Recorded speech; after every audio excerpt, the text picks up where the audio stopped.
Welcome to College Briefing. The content of the briefing includes: Jong Un is saber rattling again, but how much damage could North Korea actually do? Can a wider Middle East war be averted? NHS whole gene screening helps tailor cancer care. The iconic customers at risk of being defrauded due to lack of payment verification measures. Alabama's head coach Saban retires after 17 years of dominating college football. Jong Un is saber rattling again, but how much damage could North Korea actually do? ABC. North Korea's leader, Kim Jong Un, has escalated threats towards South Korea and labeled it as the nation's principal enemy. He has also threatened to annihilate South Korea if it uses military force against North Korea. However, experts have questioned the effectiveness of North Korea's missiles and the level of threat they pose. The country claims to have a stockpile of intercontinental ballistic missiles, ICBM, that can cause widespread destruction, but experts believe that they may not be as successful as Kim Jong-un wants the world to believe. North Korea's missile arsenal includes the Hwasong-18, Hwasong-17, Hwasong-15, Hwasong-14, and Hwasong-12, with varying ranges and capabilities. Experts suggest that North Korea is unlikely to have many ICBMs and that its short-range missiles could be produced in large quantities. North Korea has increased missile testing since Kim Jong-un took power, with a spike in testing in 2022. The country has also conducted 6 nuclear weapons tests, the most recent being in 2017. Experts suggest that North Korea stopped nuclear testing after 2017 because it believed it had completed its testing program. However, the country is still capable of building new nuclear weapons without testing. North Korea has reportedly traded missiles with Russia, which supports Russia's invasion of Ukraine and provides North Korea with an opportunity to make money. The allegiance with Russia also reduces China's leverage over North Korea. Experts believe that North Korea does not pose a major threat to Australia, as it is unlikely to waste its weapons on a target with limited benefit. However, the reliability of information from North Korea remains questionable, as the country has been mostly forthcoming with its launch failures, but the successes need to be questioned. Can a wider Middle East war be averted? Financial Times. As Israel's offensive against Hamas in the Gaza Strip continues, there are concerns that a wider regional war could break out, with other actors being drawn in. Gideon Rachman discusses this issue with Kim Gaddis, a distinguished fellow at Columbia University's Institute of Global Politics. They explore the potential for conflict involving regional actors such as the Houthis in Yemen and ISIS in Iraq and Syria, and discuss whether a wider war can be averted. NHS whole gene screening helps tailor cancer care. BBC. A study of 13,000 cancer patients in England has found that analyzing the full genetic code of cancer patients can help deliver more effective treatments. Combining clinical data and DNA evidence allowed care to be tailored to the individual, with some patients being given different drugs or avoiding those likely to cause side effects. The study, led by Genomics England and completed in 2018, analyzed data covering over 30 types of solid tumors. The results have already been used to inform clinical teams and have led to action being taken in around 1 in 4 cases. The iconic customers at risk of being defrauded due to lack of payment verification measures. ABC. Australian online retailer The Iconic has been criticised for a lack of basic security measures that has placed its 2.1 million customers at risk of fraud. The company confirmed that it had experienced an increase in fraudulent orders as a result of unauthorized users accessing customer accounts. However, the retailer did not require customers to verify their card details when placing an order, potentially enabling fraudulent transactions. Cybersecurity experts have said that the payment process used by The Iconic is not best practice and makes it easier for customers to be defrauded if their accounts are breached. Alabama's head coach Saban retires after 17 years of dominating college football. South China Morning Post. Nick Saban, the coach of the University of Alabama's Crimson Tide football team, has announced his retirement. Saban, who is 72, has won a record-breaking 7 national titles during his career, including 6 with Alabama. He has spent 17 years as head coach of the team and has enjoyed great success, producing 4 Heisman Trophy winners and 123 players who have gone on to be selected by NFL teams. Saban has been hailed as one of the greatest coaches of all time. House takes aim at Harvard, MIT, and upends tax-exempt status over anti-Semitism. CNN. Lawmakers are threatening to review the tax-exempt status of several U.S. universities amid allegations that they have not done enough to combat anti-Semitism on campus. The House Ways and Means Committee has written to Harvard University, the Massachusetts Institute of Technology, the University of Pennsylvania, and Cornell University expressing concerns about their responses to anti-Semitism. Representative Jason Smith, the Republican chair of the committee, wrote that the universities might need to have their tax exemptions reconsidered. The committee is also examining the endowments of the institutions. Cardona praises Dartmouth culture in allowing freedom of expression, keeping students safe. The Independent. Dartmouth College's culture has been praised by President Joe Biden's education chief, Miguel Cardona, for encouraging diverse perspectives and giving students a voice on difficult topics such as the Israel-Hamas war. Cardona discussed the rise of anti-Semitism and Islamophobia on college campuses with students, who highlighted examples of campus life where differences were mostly aired in a civil way without conflict. Cardona said that this kind of culture should be seen across the country, emphasizing the importance of student voice and freedom of speech. Knapsack, what it means to live in an increasingly interconnected world. Yahoo! The internet has revolutionized research, allowing people to find information quickly and easily. However, there is a downside: constant checking, scanning, and scrolling can lead to increased anxiety and depression. Schools are now teaching students about online etiquette and ethics, and the Scouting movement includes a cyber safety course alongside lessons on knife and axe safety. The internet is not the problem, it's how people manage their time online that is important. New Hampshire man pleads guilty in Harvard bomb threat case. Yahoo!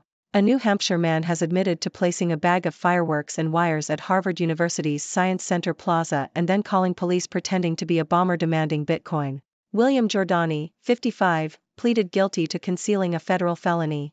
Giordani, who was recruited to carry out the attack via an ad on Craigslist, had an obligation to report it to the authorities, but instead deleted incriminating text messages and went on the run from police, according to the U.S. Justice Department. Giordani could face a maximum of 3 years in prison and 1 year of supervised release. Top Un court opens hearings on South Africa's allegation that Israel is committing genocide in Gaza. Associated Press. The International Court of Justice, ICJ, has begun hearings into South Africa's allegations that Israel's war with Hamas amounts to genocide against Palestinians. South Africa is asking the ICJ to order an immediate suspension of Israel's military offensive in the Gaza Strip. 2 days of preliminary hearings will begin with lawyers for South Africa explaining why the country has accused Israel of acts and omissions that are genocidal in character in the Gaza war.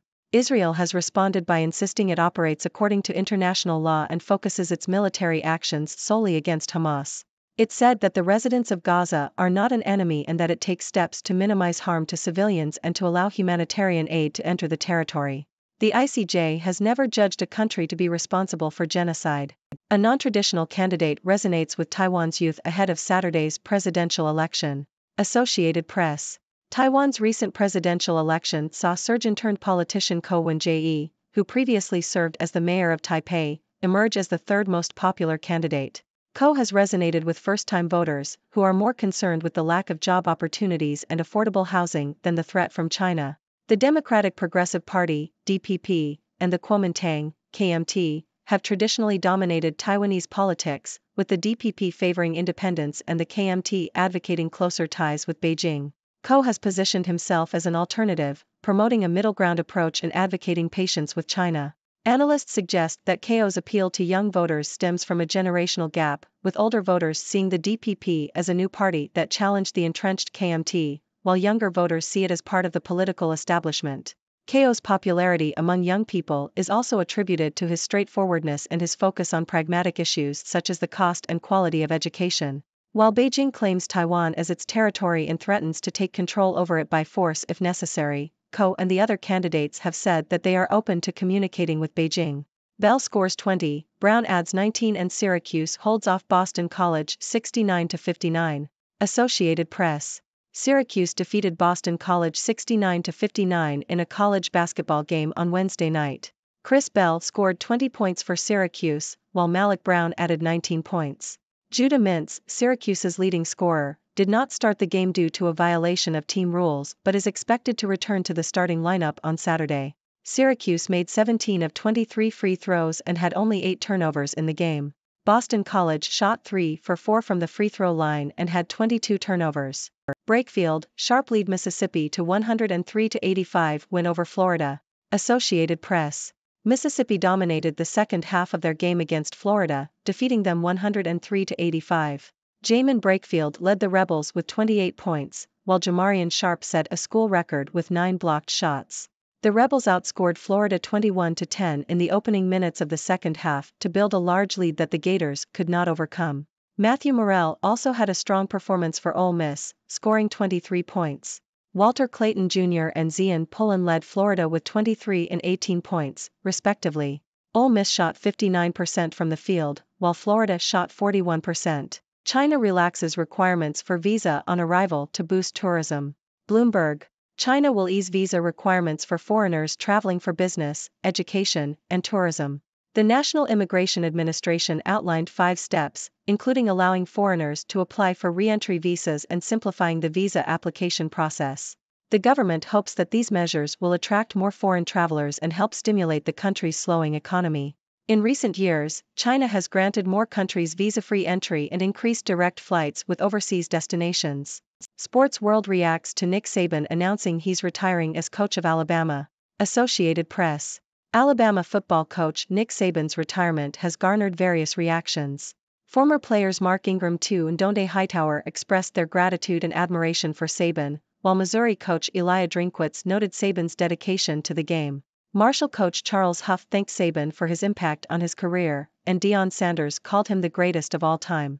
Michigan State basketball coach Tom Izzo praised Saban's consistency and success, while Cedric Irvin, a former player at Michigan State, referenced Saban's retirement as a time for him to relax. And that's a wrap for today's news. As always, we've covered a wide range of topics, from international politics to sports and everything in between. Now, let's dive into some analysis. First up, we discussed the escalating threats from North Korea. While Kim Jong Un may talk a big game, experts question the effectiveness of North Korea's missiles and the level of threat they pose. It's important to take their claims with a grain of salt, as their reliability in providing accurate information is questionable. Furthermore, North Korea's focus on South Korea and its allegiance with Russia suggest that Australia may not be a primary target.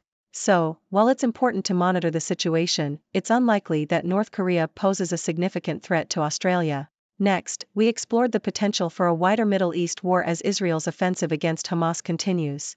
With regional actors like the Houthis and ISIS in the mix, the situation is complex and fraught with potential dangers. However, it's too early to say whether a wider war can be averted. It will require careful diplomacy and cooperation from all parties involved. Let's hope for a peaceful resolution to this conflict. In other news, we learned about how NHS whole gene screening is helping tailor cancer care in England. By analyzing the full genetic code of cancer patients, doctors can deliver more effective treatments tailored to the individual. This is a significant breakthrough that has already had a positive impact in 1 in 4 cases. It's an exciting development in the fight against cancer and offers hope for better outcomes for patients. On a lighter note, we discussed the retirement of Alabama's head coach, Nick Saban. With 7 national titles to his name, Saban is undoubtedly one of the greatest coaches of all time. His retirement marks the end of an era in college football, and the sports world is buzzing with reactions and well wishes for the legendary coach. We wish him all the best in his well-deserved retirement. Lastly, we touched on various other topics, including cybersecurity concerns at the iconic, calls to review the tax-exempt status of U.S. universities over anti-Semitism, and the importance of freedom of expression on college campuses, as highlighted by Dartmouth College's culture. We also discussed the impact of the internet on mental health and the ongoing case at the International Court of Justice regarding South Africa's allegations against Israel. Now, it's your turn. What are your thoughts on today's news? Do you have any questions or comments? Let's keep the discussion going. Thank you for tuning in. The content above showcases the latest briefing reports and analytical synopses, thoughtfully curated by the 6Do team. These insights stem from a wide array of reputable media outlets, think tanks, government sources, and specialized experts worldwide.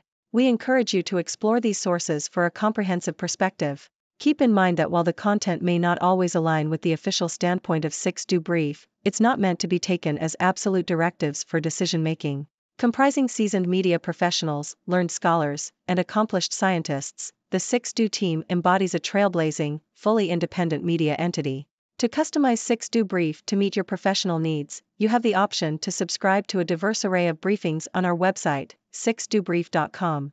Regardless of your location, you can conveniently receive 6Do Brief via email.